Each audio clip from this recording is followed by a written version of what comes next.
Hello everyone, and thank you for tuning in to part 2 of our coverage of the HighLAnder, the world's highest LAN party, which we're hoping to attempt on the Mount Elbert, which is somewhere up there behind the trees behind us. We're here at the trailhead. Everyone's getting ready, getting their packs set, and we have both the ASUS ROG G550 laptop, as well as Corsair mechanical RGB keyboards for some reason as well on our packs behind us. We're going to take these up to the top of the mountain. We're going to attempt to play some Doom 2. We're very excited. Join us for our trip and cross your fingers that we make it up to the top.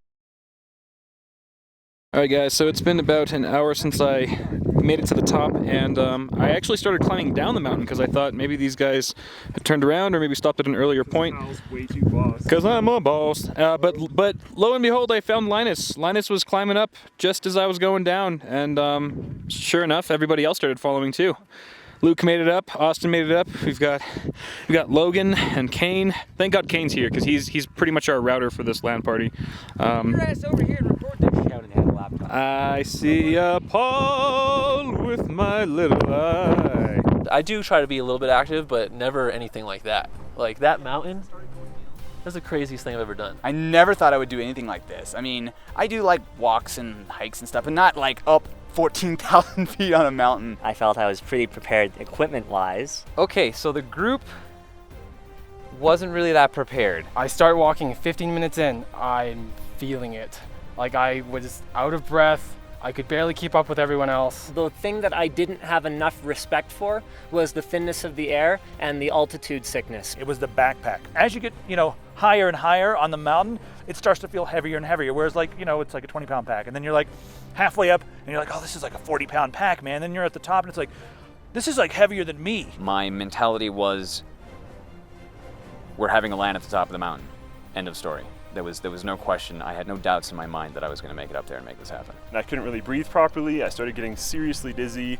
I had a migraine, and I think due to the migraine, I couldn't really see very well. It got to a point at one point where I couldn't see pretty much at all. I threw up about 6 times. I think Luke probably should have turned around earlier, but he was like a monster. He's like, I don't give a I'm going to make it to the top. I really did not have any confidence that I was going to make it. When I saw Brandon come over the summit as we were leaving, I could not believe it. I was in complete and total utter shock that he made it. Knowing I was so close to making it and then just making the decision to turn back, I don't think I regret it. The top was unreal. I mean, I grew up in British Columbia, so I've seen a lot of beautiful scenery in my life, but I've never been on top of a 14,400 foot mountain, and being able to look down on the world in that way is something I have never experienced before, and I definitely was not happy about carrying a gaming keyboard and a notebook up to the top of it, but once we were actually there and we were all gaming, we were all playing Doom, everyone's yelling, it's a LAN party, it was an experience unlike anything that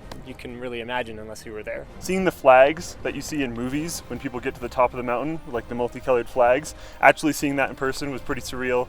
Seeing Logan and the other guys hoist up the flag of our own was also pretty surreal, and just not being able to breathe was also kind of horrible. It was like this weird, surreal experience where you're mixing the two worlds of like the beautiful nature, and everywhere you look, there's like just crazy beauty, rugged terrain, and then you're sitting down and playing on a gaming laptop and a gaming keyboard. So it was like sort of this strange mixture of everything that I love. It's totally the last thing that you expect when you get to the top of a mountain, to see a group of 10 people just playing video games on a bunch of laptops with the router out, yelling and screaming left and right, and just having a blast, having a LAN party. I've never seen that before, and I'm not sure I ever will again. Technology on the trip was excellent, of course. We had the ASUS ROG G550 gaming laptops. It's got the brand new 4710 in it, so we're just taxing the hell out of that 4710 with Doom. It's much thinner and much lighter than their previous ROG notebooks like the G750JZ. Having something that thin and light equipped with a Core i7, equipped with a discrete graphics card from NVIDIA, is the only reason that it barely managed to happen. And then we had the Corsair mechanical keyboards, the K70 and the K95 RGB keyboards. Now I want to say that the benefits of these particular keyboards were a little bit wasted on this particular trip.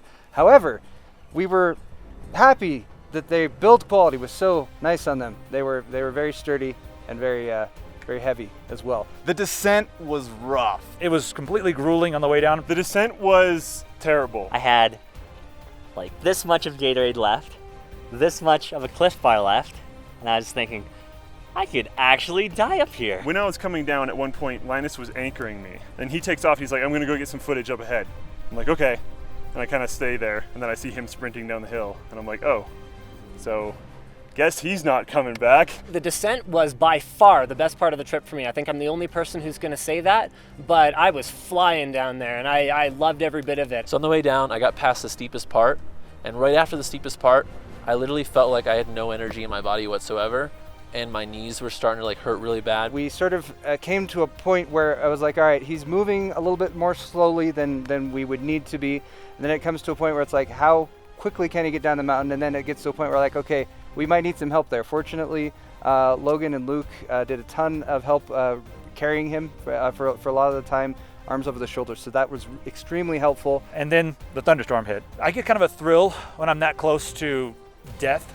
It's like probably why I like hot sauce so much. We kind of came around this bend, and you come around this bend, and then there's these last set of switchbacks, and you can see the parking lot down below, but there's still like another good half mile to get down these switchbacks. At the end of the switchback where it turns back just beyond, lightning bolt just straight down. Jimmy said something to the effect of like, let's get off this freaking mountain, and just took off. Any energy I had in my body left, I used to run off that mountain. I'm like, I'm getting off this mountain.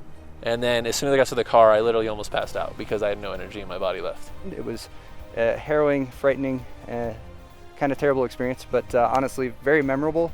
And in retrospect, since nobody died, I guess good. Now that everything is over, I was completely shocked by Kyle. We got to one point where we're halfway up the mountain and Kyle was gone. And we thought we'd left him behind because I don't know, we didn't think that Kyle was going to be the guy to be waiting on the top. Like, where the hell were you guys? I think that my favorite part was, like, what kept motivating me was looking down and seeing how far we had come. That was like such a motivating thing. Like, look what I just did. My 2 legs brought me all this way. It was just awesome. Seeing all of these guys, all of these nerds with their laptops set up, playing games, and ready to rock this at the top of a mountain. Having a wireless network on the top of a mountain where there's no power lines, there's no anything. We're all running on battery power, and we are only there as long as we have power. And that experience right there. Oh, and kicking everyone's ass to do. Literally, as we wrapped the game, like blizzard coming through, like super windy, all this kind of crazy stuff, and it's like we didn't care. We did it. We made it happen. Literally perfect timing. And I'm never gonna forget that. It was insane. Being on top of the summit of a mountain in the middle of tons of snow, and then watching it blow past, and then just watching these clouds with this heavy snowfall just blow off into the distance, I won't forget that ever.